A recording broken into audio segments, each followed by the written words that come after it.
आज मन की बात की शुरुआत हम भारत की सफलता के जिक्र के साथ करेंगे।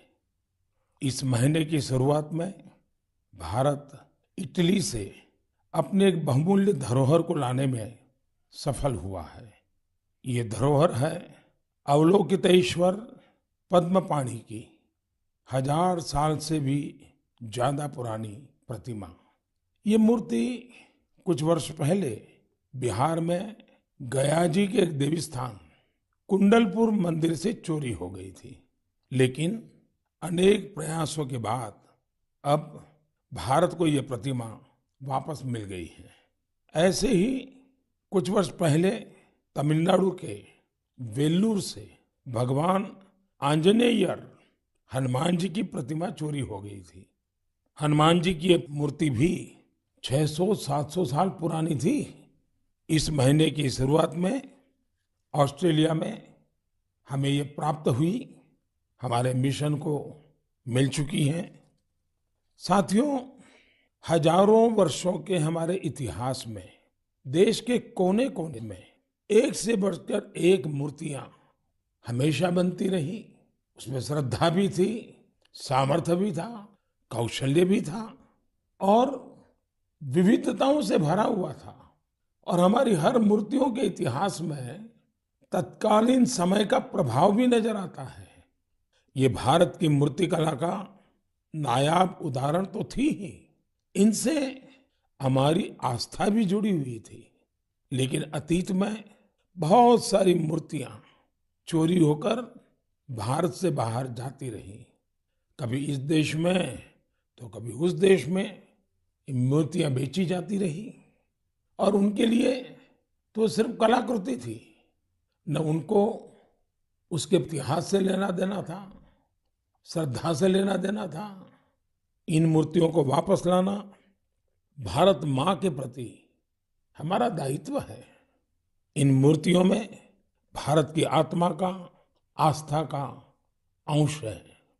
इनका एक सांस्कृतिक या ऐतिहासिक महत्व भी है। इस दायित्व को समझते हुए भारत ने अपने प्रयास बढ़ाए और इसका कारण यह भी हुआ कि चोरी करने की जो प्रवृत्ति थी उसमें भी एक भय पैदा हुआ। जिन देशों में ये मूर्तियां चोरी करके ले जाई गई थी, अब उन्हें भी लगने लगा कि भारत के साथ रिश्तों में सॉफ्ट पावर का जो डिप्लोमेटिक चैनल होता है उसमें इसका भी बहुत बड़ा महत्व हो सकता है, क्योंकि इसके साथ भारत की भावनाएं जुड़ी हुई है, भारत की श्रद्धा जुड़ी हुई है और एक प्रकार से पीपल टू पीपल रिलेशन में भी ये बहुत ताकत पैदा करता है। अभी आपने कुछ दिन पहले देखा होगा, काशी से चोरी हुई मां अन्नपूर्णा देवी की प्रतिमा भी वापस लाई गई थी।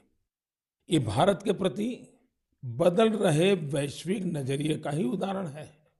साल 2013 तक करीब करीब 13 प्रतिमाएं भारत आई थी, लेकिन पिछले 7 साल में 200 से ज्यादा बहुमूल्य प्रतिमाओं को भारत सफलता के साथ वापस ला चुका है। America, Britain, Holland, France, Canada, Germany, Singapore ऐसे कितने ही देशों ने भारत की इस भावना को समझा है और मूर्तियां वापस लाने में हमारी मदद की है। मैं पिछले साल सितंबर में जब अमेरिका गया था तो वहां मुझे काफी पुरानी पुरानी कई सारी प्रतिमाएं और सांस्कृतिक महत्व की अनेक चीजें प्राप्त हुई। देश की जब कोई बहुमूल्य धरोहर वापस मिलती है तो स्वाभाविक है इतिहास में श्रद्धा रखने वाले, आर्कियोलॉजी में श्रद्धा रखने वाले, आस्था और संस्कृति के साथ जुड़े हुए लोग और एक हिंदुस्तानी के नाते हम सबको संतोष मिलना बहुत स्वाभाविक है। साथियों, भारतीय संस्कृति और अपनी धरोहर की बात करते हुए मैं आज आपको मन की बात में 2 लोगों से मिलवाना चाहता हूं। इन दिनों फेसबुक, ट्विटर और इंस्टाग्राम पर तंजानिया की 2 भाई बहन किली पॉल और उनकी बहन नीमा, ये बहुत चर्चा में है और मुझे पक्का भरोसा है आपने भी उनके बारे में जरूर सुना होगा। उनके अंदर भारतीय संगीत को लेकर एक जुनून है, एक दीवानगी है और इसी वजह से वे काफी लोकप्रिय भी हैं। लिप सिंक के उनके तरीके से पता चलता है कि इसके लिए वे कितनी ज्यादा मेहनत करते हैं। हाल ही में गणतंत्र दिवस के अवसर पर हमारा राष्ट्रगान जन गण मन गाते हुए उनका वीडियो खूब वायरल हुआ था। कुछ दिन पहले उन्होंने लता दीदी का एक गाना गाकर उनको भी भावपूर्ण श्रद्धांजलि भी दी थी। मैं इस अद्भुत क्रिएटिविटी के लिए इन दोनों भाई बहन किली और नीमा उनकी बहुत सराहना करता हूं। कुछ दिन पहले तंजानिया में भारतीय दूतावास में इन्हें सम्मानित भी किया गया है। भारतीय संगीत का जादू ही कुछ ऐसा है जो सबको मोह लेता है। मुझे याद है कुछ वर्ष पहले दुनिया के 150 से ज्यादा देशों के गायकों संगीतकारों ने अपने अपने देश में अपनी अपनी वेशभूषा में पूज्य बापू का प्रिय, महात्मा गांधी का प्रिय भजन वैष्णव भजन गाने का सफल प्रयोग किया था। आज जब भारत अपनी आजादी के 75वां वर्ष का महत्वपूर्ण पर्व मना रहा है तो देशभक्ति के गीतों को लेकर भी ऐसे प्रयोग किए जा सकते हैं जहां विदेशी नागरिकों को, वहां के प्रसिद्ध गायकों को भारतीय देशभक्ति के गीत गाने के लिए आमंत्रित करें। इतना ही नहीं, अगर तंजानिया में किली और नीमा भारत के गीतों को इस प्रकार से लिप सिंक कर सकते हैं तो क्या मेरे देश में, हमारे देश की कई भाषाओं में कई प्रकार के गीत हैं, क्या हम कोई गुजराती बच्चे तमिल गीत पर करें, कोई केरल के बच्चे असमिया गीत पर करें, कोई कन्नड़ बच्चे जम्मू कश्मीर के गीतों पर करें। एक ऐसा माहौल बना सकते हैं हम जिसमें एक भारत श्रेष्ठ भारत हम अनुभव कर सकेंगे। इतना ही नहीं, हम आजादी के अमृत महोत्सव को एक नए तरीके से जरूर मना सकते हैं। मैं देश के नौजवानों से आह्वान करता हूं, आइए भारतीय भाषाओं के जो पॉपुलर गीत हैं उनको आप अपने तरीके से वीडियो बनाइए, बहुत पॉपुलर हो जाएंगे आप और देश की विविधताओं का नई पीढ़ी को परिचय होगा। मेरे प्यारे देशवासियों, अभी कुछ दिन पहले ही हमने मातृभाषा दिवस मनाया। जो विद्वान लोग हैं वो मातृभाषा शब्द कहाँ से आया, इसकी उत्पत्ति कैसे हुई, इसे लेकर बहुत एकेडमिक इनपुट दे सकते हैं। मैं तो मातृभाषा के लिए यही कहूंगा कि जैसे हमारे जीवन को हमारी माँ गढ़ती है, वैसे ही मातृभाषा भी हमारे जीवन को गढ़ती है। माँ और मातृभाषा दोनों मिलकर जीवन की फाउंडेशन को मजबूत बनाते हैं, चिरंजीव बनाते हैं। जैसे हम अपनी माँ को नहीं छोड़ सकते, वैसे ही अपनी मातृभाषा को भी नहीं छोड़ सकते। मुझे बरसों पहले की एक बात याद है। जब मुझे अमेरिका जाना हुआ तो अलग अलग परिवारों में जाने का मौका मिलता था कि एक बार मेरा एक तेलुगु परिवार में जाना हुआ और मुझे एक बहुत खुशी का दृश्य वहां देखने को मिला। उन्होंने मुझे बताया कि हम लोगों ने परिवार में नियम बनाया है कि कितना ही काम क्यों न हो, लेकिन अगर हम शहर के बाहर नहीं है तो परिवार के सभी सदस्य डिनर टेबल पे बैठ के साथ में लेंगे। और दूसरा, डिनर के टेबल पे कंपलसरी हर कोई तेलुगु भाषा में ही बोलेगा। जो बच्चे वहां पैदा हुए थे उनके लिए भी ये नियम था। अपनी मातृभाषा के प्रति ये प्रेम देखकर इस परिवार से मैं बहुत प्रभावित हुआ था।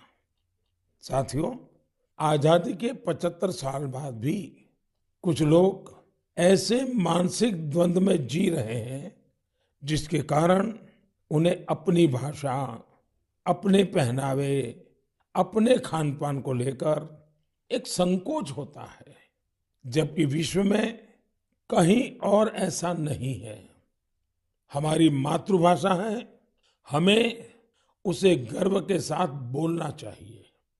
और हमारा भारत तो भाषाओं के मामले में इतना समृद्ध है कि उसकी तुलना ही नहीं हो सकती।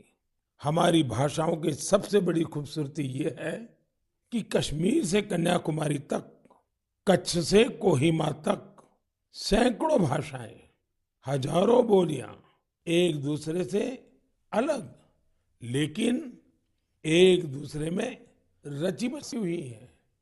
भाषा अनेक, भाव एक। सदियों से हमारी भाषाएं एक दूसरे से सीखते हुए खुद को परिष्कृत करते रही है, एक दूसरे का विकास कर रही है।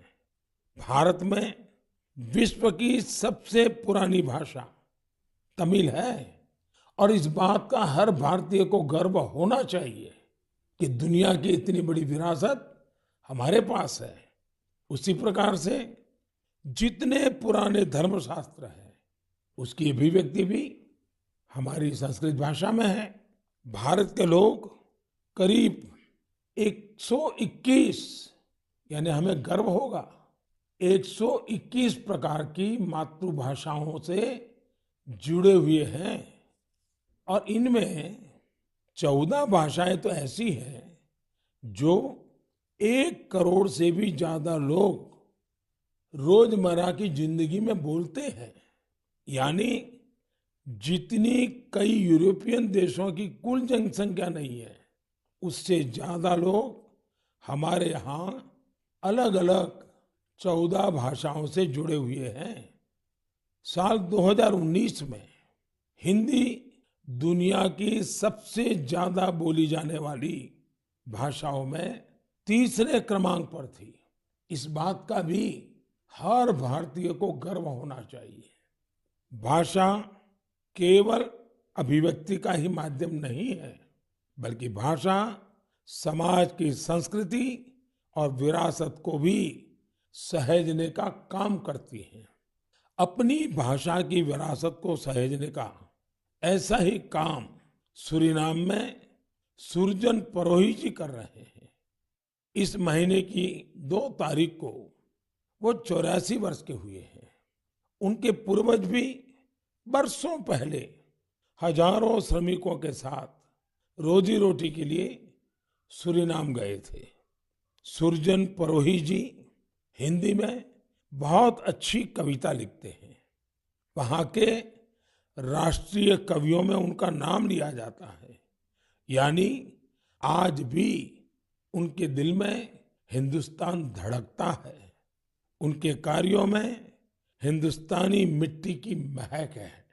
सूरीनाम के लोगों ने सुरजन परोही जी के नाम पर एक संग्रहालय भी बनाया है। मेरे लिए ये बहुत सुखद है कि साल 2015 में मुझे उन्हें सम्मानित करने का अवसर मिला था। साथियों, आज के दिन यानी 27 फरवरी को मराठी भाषा गौरव दिवस भी है। सर्व मराठी बंधू भगिनींना मराठी भाषा दिनाच्या हार्दिक शुभेच्छा। ये दिन मराठी कविराज विष्णु वामन शिरवाडकर जी, श्रीमान कुसुमाग्रज जी को समर्पित है। आज ही कुसुमाग्रज जी की जन्म जयंती भी है।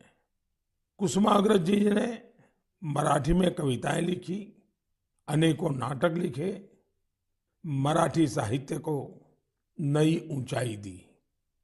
साथियों, हमारे यहाँ भाषा की अपनी खूबियां हैं। मातृभाषा का अपना विज्ञान है। इस विज्ञान को समझते हुए ही राष्ट्रीय शिक्षा नीति में स्थानीय भाषा में पढ़ाई पर जोर दिया गया है। हमारे प्रोफेशनल कोर्सेज भी स्थानीय भाषा में पढ़ाए जाए, इसका प्रयास हो रहा है। आजादी के अमृत काल में इस प्रयासों को हम सब ने मिलकर के बहुत गति देनी चाहिए। ये स्वाभिमान का काम है। मैं चाहूंगा आप जो भी मातृभाषा बोलते हैं उसकी खूबियों के बारे में अवश्य जानें और कुछ न कुछ लिखें। साथियों, कुछ दिनों पहले मेरी मुलाकात मेरे मित्र और केन्या के पूर्व प्रधानमंत्री राइला ओडिंगा जी से हुई थी।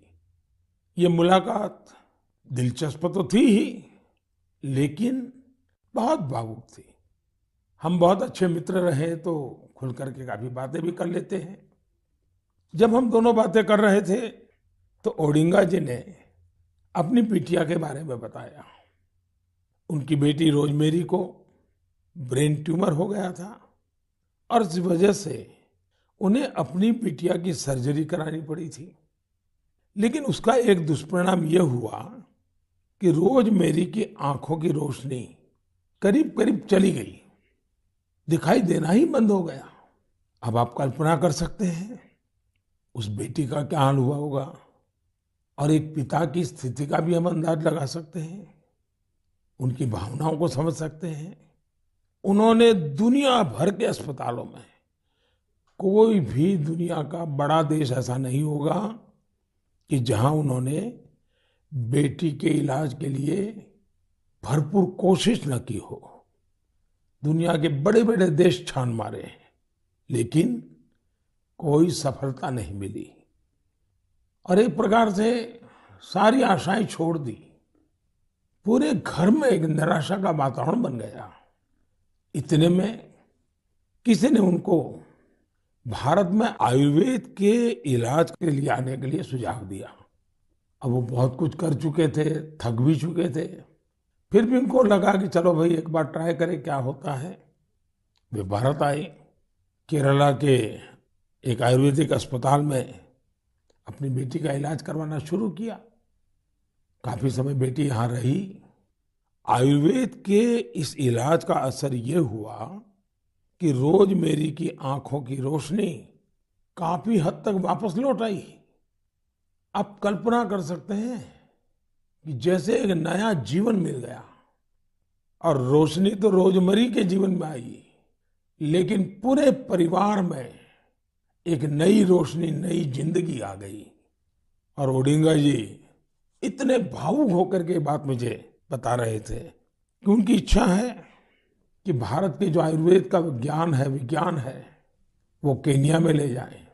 जिस प्रकार के प्लांट्स इसमें काम आते हैं, उन प्लांट की खेती करेंगे और इसका लाभ अधिक लोगों को मिले, इसके लिए वो पूरा प्रयास करेंगे। मेरे लिए बहुत खुशी की बात है कि हमारी धरती और परंपरा से किसी के जीवन से इतना बड़ा कष्ट दूर हुआ। और ये सुनकर के आपको भी खुशी होगी। कौन भारतवासी होगा जिसको इसका गर्व न हो। हम सभी जानते हैं कि ओडिंगा जी ही नहीं, बल्कि दुनिया के लाखों लोग आयुर्वेद से ऐसे ही लाभ उठा रहे हैं। ब्रिटेन के प्रिंस चार्ल्स भी आयुर्वेद के बहुत बड़े प्रशंसकों में से एक हैं। जब भी मेरी उनसे मुलाकात होती है, वो आयुर्वेद का जिक्र जरूर करते हैं। उन्हें भारत के कई आयुर्वेदिक संस्थाओं की जानकारी भी है। साथियों, पिछले 7 वर्षों में देश में आयुर्वेद के प्रचार प्रसार पर बहुत ध्यान दिया गया है। आयुष मंत्रालय के गठन से चिकित्सा और स्वास्थ्य से जुड़े हमारे पारंपरिक तरीकों को लोकप्रिय बनाने के संकल्प को और मजबूती मिली है। मुझे इस बात की बहुत खुशी है कि पिछले कुछ समय में आयुर्वेद के क्षेत्र में भी कई नए स्टार्टअप सामने आए हैं। इसी महीने की शुरुआत में आयुष स्टार्टअप चैलेंज शुरू हुआ था। इस चैलेंज का लक्ष्य इस क्षेत्र में काम करने वाले स्टार्टअप्स को आइडेंटिफाई करके उन्हें सपोर्ट करना है। इस क्षेत्र में काम कर रहे युवाओं से मेरा आग्रह है कि वे इस चैलेंज में जरूर हिस्सा लें। साथियों, एक बार जब लोग मिलकर के कुछ करने की ठान ले तो वो अद्भुत चीजें कर जाते हैं। समाज में कई ऐसे बड़े बदलाव हुए हैं जिनमें जन भागीदारी, सामूहिक प्रयास इसकी बहुत बड़ी भूमिका रही है। मिशन जल थल नाम का ऐसा ही एक जन आंदोलन कश्मीर के श्रीनगर में चल रहा है। यह श्रीनगर की झीलों और तालाबों की साफ सफाई और उनकी पुरानी रौनक लौटाने का एक अनोखा प्रयास है। मिशन जल थल का फोकस कुशलसार और गिलसार पर है। जन भागीदारी के साथ साथ इसमें टेक्नोलॉजी की भी बहुत मदद ली जा रही है।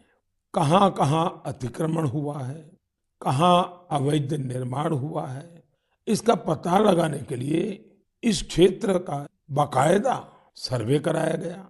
इसके साथ ही प्लास्टिक वेस्ट को हटाने और कचरे की सफाई का अभियान भी चलाया गया। मिशन के दूसरे चरण में पुराने वाटर चैनल्स और झील को भरने वाले 19 झरनों को रिस्टोर करने का भी भरपूर प्रयास किया गया। इस रिस्टोरेशन प्रोजेक्ट के महत्व के बारे में अधिक से अधिक जागरूकता फैले, इसके लिए स्थानीय लोगों और युवाओं को वाटर एम्बेसडर्स भी बनाया गया। अब यहाँ के स्थानीय लोग गिलसार लेक में प्रवासी पक्षियों और मछलियों की संख्या बढ़ती रहे, इसके लिए भी प्रयास कर रहे हैं और उसको देखकर खुश भी होते हैं।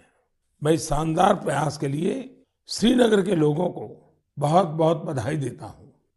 साथियों, 8 साल पहले देश ने जो स्वच्छ भारत मिशन शुरू किया, समय के साथ उसका विस्तार भी बढ़ता गया, नए नए इनोवेशन भी जुड़ते गए। भारत में आप कहीं पर भी जाएंगे तो पाएंगे कि हर तरफ स्वच्छता के लिए कोई न कोई प्रयास जरूर हो रहा है। असम के कोकराझार में ऐसे ही एक प्रयास के बारे में मुझे पता चला है। यहाँ मॉर्निंग वॉकर्स के एक समूह ने स्वच्छ और हरित कोकराझार मिशन के तहत बहुत प्रशंसनीय पहल की है। इन सब ने नए फ्लाईओवर क्षेत्र में 3 किलोमीटर लंबी सड़क की सफाई कर स्वच्छता का प्रेरक संदेश दिया। इसी प्रकार विशाखापट्टनम में स्वच्छ भारत अभियान के तहत पॉलीथीन के बजाय कपड़े के थैलों को बढ़ावा दिया जा रहा है। यहाँ के लोग पर्यावरण को स्वच्छ रखने के लिए सिंगल यूज प्लास्टिक उत्पादों के खिलाफ अभियान भी चला रहे हैं। इसके साथ ही साथ ये लोग घर पर ही कचरे को अलग करने के लिए जागरूकता भी फैला रहे हैं। मुंबई के सोमिया कॉलेज के स्टूडेंट्स ने स्वच्छता के अपने अभियान में सुंदरता को भी शामिल कर लिया है। इन्होंने कल्याण रेलवे स्टेशन की दीवारों को सुंदर पेंटिंग से सजाया है। राजस्थान के सवाई माधोपुर का भी प्रेरक उदाहरण मेरी जानकारी में आया है। यहाँ के युवाओं ने रणथंभौर में मिशन बीट प्लास्टिक नाम का अभियान चला रखा है, जिसमें रणथंभौर के जंगलों से प्लास्टिक और पॉलीथीन को हटाया गया है। सबका प्रयास की यही भावना देश में जन भागीदारी को मजबूत करती है, और जब जन भागीदारी हो तो बड़े से बड़े लक्ष्य अवश्य पूरे होते हैं। मेरे प्यारे देशवासियों, आज से कुछ दिन बाद ही 8 मार्च को पूरी दुनिया में इंटरनेशनल वुमेन्स डे, अंतर्राष्ट्रीय महिला दिवस मनाया जाएगा। महिलाओं के साहस, कौशल और प्रतिभा से जुड़े कितने ही उदाहरण हम मन की बात में लगातार साझा करते रहे हैं। आज चाहे स्किल इंडिया हो, सेल्फ हेल्प ग्रुप हो या छोटे बड़े उद्योग हो, महिलाओं ने हर जगह मोर्चा संभाला हुआ है। आप किसी भी क्षेत्र में देखिए, महिलाएं पुराने मिथकों को तोड़ रही हैं। आज हमारे देश में पार्लियामेंट से लेकर पंचायत तक अलग अलग कार्य क्षेत्र में महिलाएं नई ऊंचाई प्राप्त कर रही हैं। सेना में भी बेटियां अब नई और बड़ी भूमिकाओं में जिम्मेदारी निभा रही हैं। और देश की रक्षा कर रही हैं। पिछले महीने गणतंत्र दिवस पर हमने देखा कि आधुनिक फाइटर प्लेन्स को भी बेटियां उड़ा रही है। देश ने सैनिक स्कूलों में भी बेटियों के एडमिशन पर रोक हटाई और पूरे देश में बेटियां सैनिक स्कूलों में दाखिला ले रही हैं। इसी तरह अपने स्टार्टअप जगत को देखें। पिछले सालों में देश में हजारों नए स्टार्टअप शुरू हुए। इनमें से करीब आधे स्टार्टअप्स में महिलाएं निदेशक की भूमिका में है। पिछले कुछ समय में महिलाओं के लिए मातृत्व अवकाश बढ़ाने जैसे निर्णय लिए गए हैं। बेटे और बेटियों को समान अधिकार देते हुए विवाह की उम्र समान करने के लिए देश प्रयास कर रहा है। इससे हर क्षेत्र में महिलाओं की भागीदारी बढ़ रही है। आप एक और बड़ा बदलाव भी होते देख रहे होंगे। ये बदलाव है हमारे सामाजिक अभियानों की सफलता। बेटी बचाओ बेटी पढ़ाओ की सफलता को ही लीजिए। आज देश में लिंग अनुपात सुधरा है। स्कूल जाने वाली बेटियों की संख्या में भी सुधार हुआ है। इसमें हमारी भी जिम्मेदारी है कि हमारी बेटियां बीच में स्कूल न छोड़ दें। इसी तरह स्वच्छ भारत अभियान के तहत देश में महिलाओं को खुले में शौच से मुक्ति मिली है। ट्रिपल तलाक जैसी सामाजिक बुराई का अंत भी हो रहा है। जब से ट्रिपल तलाक के खिलाफ कानून आया है, देश में 3 तलाक के मामलों में 80% की कमी आई है। ये इतने सारे बदलाव इतने कम समय में कैसे हो रहे हैं? ये परिवर्तन इसलिए आ रहा है क्योंकि हमारे देश में परिवर्तन और प्रगतिशील प्रयासों का नेतृत्व अब खुद महिलाएं कर रही हैं। मेरे प्यारे देशवासियों, कल 28 फरवरी को नेशनल साइंस डे है। ये दिन रमन इफेक्ट की खोज के लिए भी जाना जाता है। मैं सीवी रमन जी के साथ उन सभी वैज्ञानिकों को आदरपूर्वक श्रद्धांजलि देता हूं जिन्होंने हमारी साइंटिफिक जर्नी को समृद्ध बनाने में अपना महत्वपूर्ण योगदान दिया है। साथियों, हमारे जीवन में सुगमता और सरलता में टेक्नोलॉजी ने काफी जगह बना ली है। कौन सी टेक्नोलॉजी अच्छी है, किस टेक्नोलॉजी का बेहतर इस्तेमाल क्या है, इन सभी विषयों से हम भली भांति परिचित होते ही हैं। लेकिन ये भी सही है कि अपने परिवार के बच्चों को उस टेक्नोलॉजी का आधार क्या है, उसके पीछे की साइंस क्या है, इस तरफ हमारा ध्यान जाता ही नहीं है। इस साइंस डे पर मेरा सभी परिवारों से आग्रह है कि वो अपने बच्चों में साइंटिफिक टेम्परामेंट विकसित करने के लिए जरूर छोटे छोटे प्रयासों से शुरू कर सकते हैं। अब जैसे दिखता नहीं है, चश्मा लगाने के बाद साफ दिखने लगता है, तो बच्चों को आसानी से समझाया सकता है कि इसके पीछे विज्ञान क्या है। सिर्फ चश्मे देखें, आनंद करें, इतना नहीं। अभी आराम से आप एक छोटे से कागज पर उसे बता सकते हैं। अब वो मोबाइल फोन उपयोग करता है, कैलकुलेटर कैसे काम करता है, रिमोट कंट्रोल कैसे काम करता है, सेंसर क्या होते हैं, ये साइंटिफिक बातें इसके साथ साथ घर में चर्चा में होती है क्या? हो सकती है। बड़े आराम से इन चीजों को घर की रोजमर्रा की जिंदगी के पीछे क्या साइंस की वो कौन सी बात है जो ये कर रही है, इसको समझा सकते हैं। उसी प्रकार से क्या कभी हमने बच्चों को लेकर के कभी आसमान में एक साथ देखा है क्या? रात में तारों के बारे में जरूर बातें हुई हो, विभिन्न तरह के कॉन्स्टेलेशंस दिखाई देते हैं, उनके बारे में बताएं।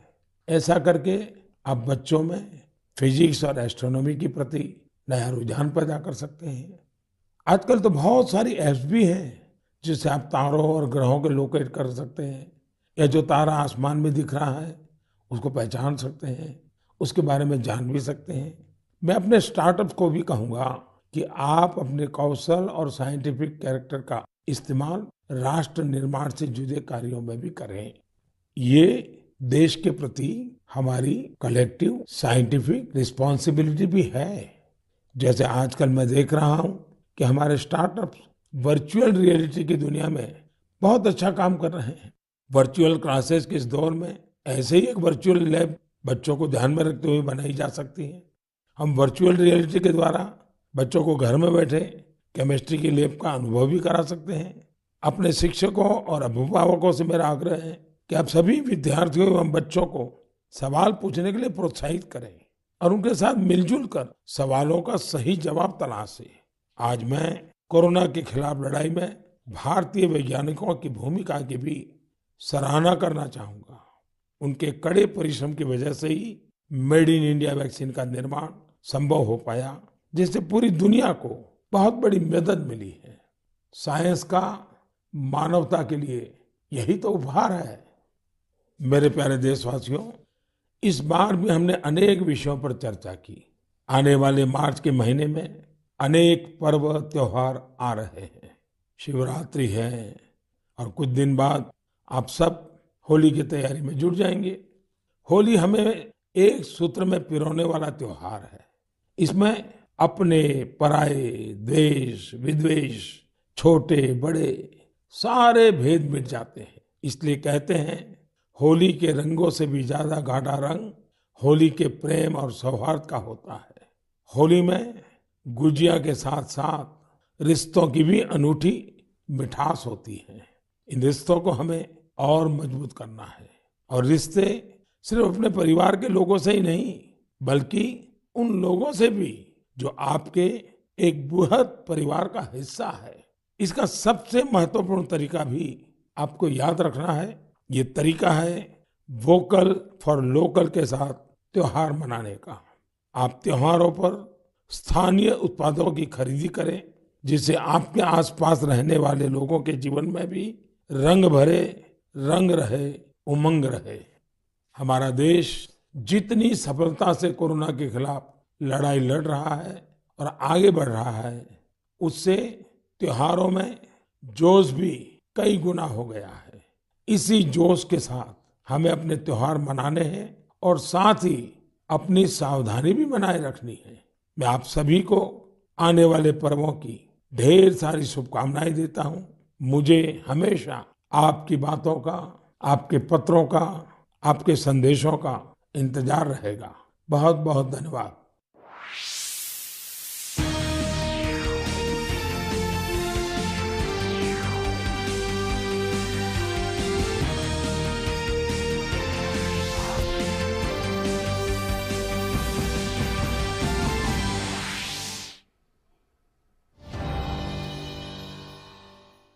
मनुष्य के स्पंज समान फेफड़े हवा सोखने के लिए बने हैं।